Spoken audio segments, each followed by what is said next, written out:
Programme जा मानवारा सदर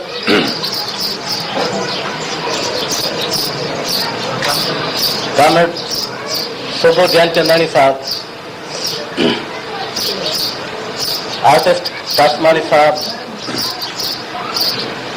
सभी मौजूद मेहमान हैं, बैठल दोस्त, हाँ जी बड़ी मेहरबानी हिते अची मूंखे वॾो उत्साह मिलियो आहे। उनजा तमामु घणा कारण आहिनि।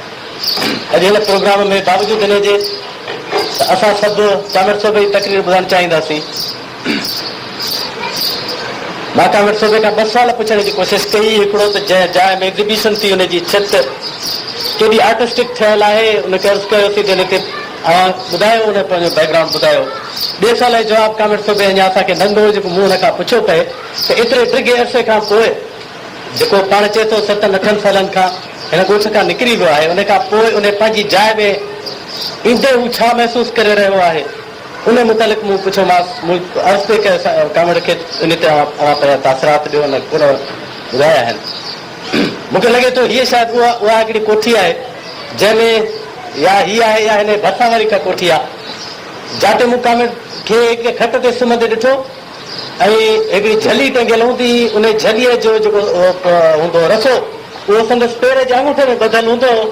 उहा झली पंहिंजे पेर सां लोॾींदो, गर्मीअ में सुम्हे पवंदो, अहिड़ा थुला किताब पढ़ंदो पियो। उहे उन्हनि यादियुनि खां वठी त कीअं मां ऐं गुलाब पीरज़ादो नंढा हूंदा हुआसीं, कीअं ॿलेजीअ खां हिन जाइ ते पहुचण में लायारे जी लंघणी पवंदी, उते शर रहिया पिया हूंदा आहिनि, कुतनि खां डपु थींदो। तंहिं ज़माने में गुलाब पीरज़ादो जेको हींअर सिंध जो मोहतरम लेबर लीडर आहे, उन ज़माने में हू तर जो ॾाढो मुड़ुसु हूंदो।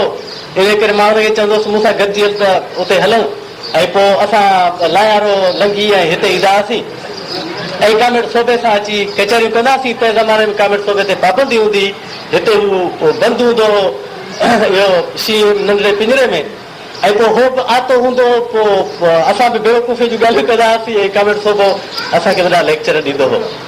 उत्साह ॾियण जे लाइ हिन प्रोग्राम में एतिरियूं घणियूं ॻाल्हियूं आहिनि जो सम्झ में नथो अचे त छा चइजे। मूंखे हिन प्रोग्राम में ईंदे मीरा जे मौजूदगीअ तमामु वॾो उत्साह ॾिनो आहे।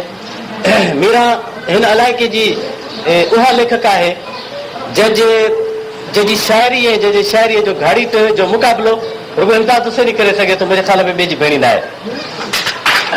ऐं हुन जी वरी जेका शख़्सियत ऐं हुनजी जेका ज़ाती ज़िंदगीअ में हुन जेके प्रेसिडेंट्स क़ाइमु कया आहिनि सिंधी छोकिरियुनि ऐं नियाणियुनि जे लाइ, उहे बि तारीफ़ करण जहिड़ा आहिनि।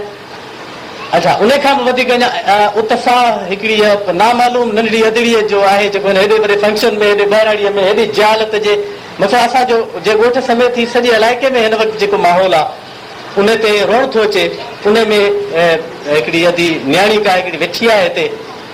इन सभु ॻाल्हियूं ॾाढो उत्साह पियूं ॾियनि ऐं उन आर्टिस्ट जे उन हथ बि उत्साह ॾिनो आहे जंहिं मोहन दरे जूं तस्वीरूं ठाहियूं आहिनि।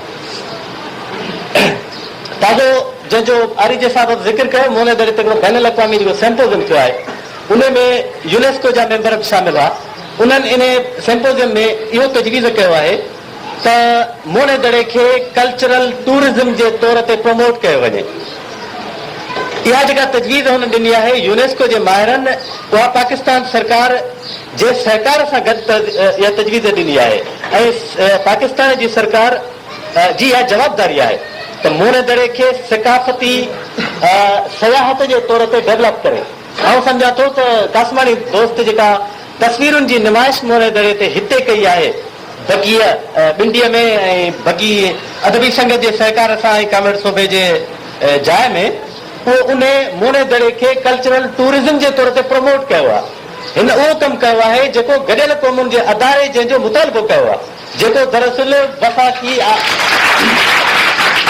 क़दीम आसार जे खाते वारनि खे घुरिबो हो त हिन दोस्त खे वठी मोहन दरे ते कंहिं बहितरीन जाइ ते इहा तस्वीरी नुमाइश कराइनि हा ऐं दुनिया जे माण्हुनि खे घुराइनि हा हुननि खे ॿुधाए न त हीउ ॾिसो मोने दड़े जे ओसे पासे में हिन रिवरियन सिविलाइज़ेशन जेके चइजे थो उन जो नौजवान ॿाराड़ीअ जो मोने दड़े खे कीअं तस्वुर मोने दड़े जो कीअं थो तस्वुर करे हुन जी कीअं तस्वीर ठाहे थो। ऐं खेसि जस ॾींदुसि हुनजी कोशिशि तमामु वॾी कोशिशि आहे। बावजूदि इन जे त थी सघे थो त इन तस्वीरी नुमाइश ते को टीवी प्रोग्राम न ॾींदी, इनखे माण्हू न ॾिसी सघंदा हिन मुल्क जा दुनिया जे ॿियनि मुल्कनि जा, पर हिन दोस्त पंहिंजी जाइ ते जेको कमु कयो आहे उहा तारीख़ कलम बंदि थी चुकी आहे। छाकाणि त जंहिं प्रोग्राम में कामिर सोभो वेठो आहे ऐं हेतिरा नौजवान ऐं दानिश्वर अहिड़ा दोस्त वेठा आहिनि त इहा तारीख़ कलम बंदि थी चुकी आहे। ऐं मोने दड़े जा जुड़ंदड़ जेके आसार आहिनि, तबाह थींदड़ आसार आहिनि, उन्हनि जे तारीख़ खे कलम बंदि करण जी हिन आर्टिस्ट दोस्त कोशिशि कई आहे। जेके हिन तस्वीरूं ठाहियूं आहिनि उन्हनि मां केतिरियूं तस्वीरूं, उन्हनि मां केतिरियूं शयूं पंहिंजो सभई वजूद हींअर कोन थियूं रखनि, उहे टही वियूं आहिनि जिन खे हुन ॼाणण जी कोशिशि कई आहे। ऐं इहो ई वॾो कमु आहे जेको जेतिरे वॾे सतह ते हीउ दोस्त कंदो ओतिरो वधीक जेको आहे सो बहितर थींदो ऐं सिंध जी ख़िदमत थींदी। सिंधी माण्हू ऐं सिंधी क़ौम जो तबई वजूद दुश्मन कुवतूं तबाह करण जी कोशिशि करे रहियूं आहिनि। उन सिलसिले में हू असांजे तहज़ीबी विरसे खे दफ़न करण जी कोशिशि करे रहिया आहिनि तहज़ीबी प्लेटफॉर्म ते, ऐं सियासी इक़्तिसादी ऐं ॿियनि प्लेटफॉर्म तां हू पंहिंजा हिकिड़ा अहिड़ा क़दम खणी रहिया आहिनि जे हू असांखे नाबूद करे छॾनि। ऐं उन जो मुक़ाबिलो असां जंहिं पंहिंजे हाल सारो जेको करे रहिया आहियूं, ऐं सम्झा थो हीअ जेका नुमाइश आहे उहा उन सिलसिले जी कड़ी आहे। मां जेका हिन आर्टिस्ट दोस्त खां तवक़ो कंदुसि सा इहा कंदुसि त डॉक्टर जॉर्ज एफ डल्स जंहिं आख़िर में 64-65 में मोने दड़े ते खोटाई कई, उन पंहिंजे हिकिड़े आर्टिकल में लिखियो आहे त मूं जॾहिं पहिरियों दफ़ो मोने दड़े जे हिकिड़े मोहर ते ॿेड़ी ॾिठी ऐं उन ॿेड़ीअ मथां पखी वेठल ॾिठो त मूंखे सम्झ में न पियो अचे त ॿेड़ीअ जे मथां पखी छो वेठो आहे।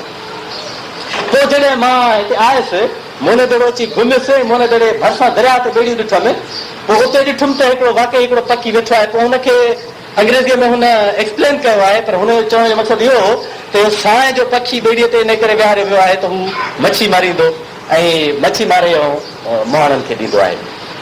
हाणे इहो तस्वुर मोने दड़े जी जेके तहज़ीब जा जेके ख़त ऐं जेके निशानियूं आहिनि, जेके उहिञाण आहिनि, उनखे आउं सम्झां थो त मक़ामी हितां जो आर्टिस्ट वधीक सम्झी सघे थो बनिस्बत ॿाहिरनि क़दीम आसार जे माहिरनि खां बि वधीक सम्झी सघे थो।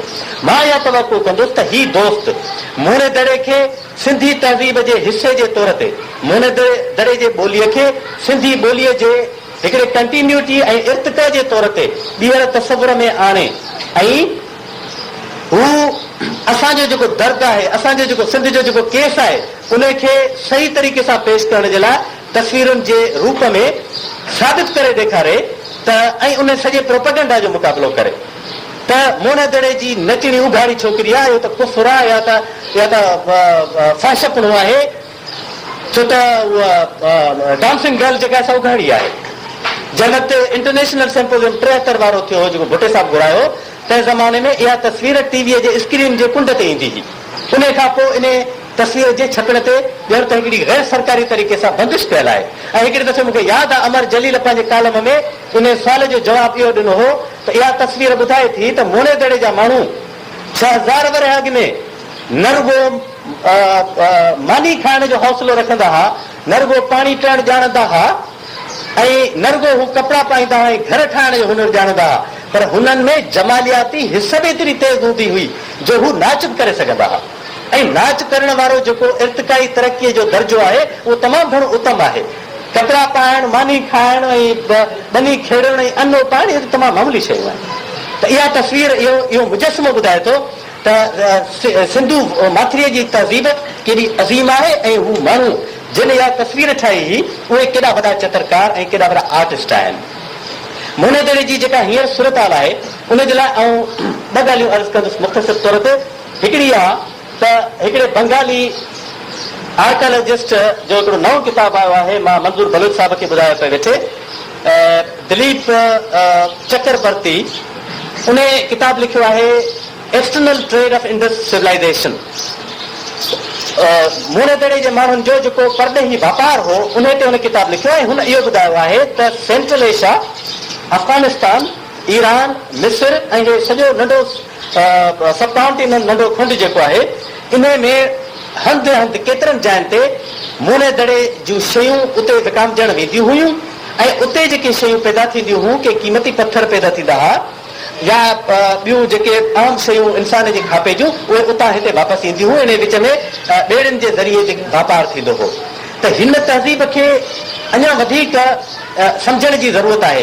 हिन तहज़ीब मुतलिक़ जेके मफ़रूज़ आहिनि उन्हनि खे ऐं आर्टिस्ट दोस्त खे इहो अर्ज़ु कंदुसि त हू सिंधी थी करे हिन तहज़ीब खे सम्झण जी कोशिशि करे। मां सम्झां थो त इन ते त हाणे इहो हिकिड़ो आर्कियोलॉजिकल बहस आहे त जिन माण्हुनि एॾो ख़ूबसूरत शहर ठाहियो आहे, जंहिं शहर खे ॾिसी माइकल जॉन्सन थो चए त दुनिया में जमहूरियत जो पहिरियों तजुर्बो ई शहर आहे, जंहिंमें वॾनि तोड़े नंढनि माण्हुनि सभिनी तबिकनि जे माण्हुनि जे लाइ घर ठाहिण जे लाइ हिकिड़ो तालब तयारु कयो वियो आहे सिर जो, जंहिंसां सभिनी जा घर ठाहिया विया आहिनि। इहो हिकु डेमोक्रेटाइज़ेशन आहे उन मैसनरीअ में।